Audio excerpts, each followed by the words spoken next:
अ solar cell converts energy, basically जो solar cell है वो सोलर एनर्जी को किस में तब्दील करता है, इलेक्ट्रिकल एनर्जी में।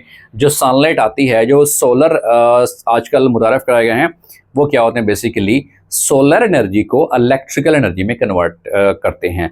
और अगर फोटोसिंथेसिस के हवाले से सवाल आ जाए मोस्टली कि फोटोसिंथेसिस में क्या होता है कि सोलर एनर्जी कन्वर्ट होती है केमिकल एनर्जी में।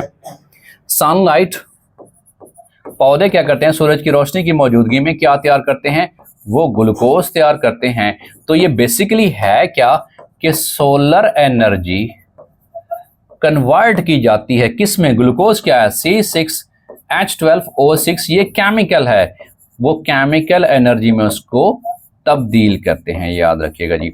सो दुनिया में सबसे बिगेस्ट सोर्स ऑफ एनर्जी वो क्या है, वो सनलाइट ही है। अगले सवाल की तरफ बढ़ते हैं। A stone is a unit of measurement, वो वेट की मेजरमेंट के लिए इस्तेमाल किया जाता है।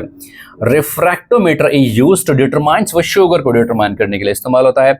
Synthesis of an RNA molecule from DNA, उसको क्या नाम देते हैं, उसको ट्रांसक्रिप्शन नाम देते हैं।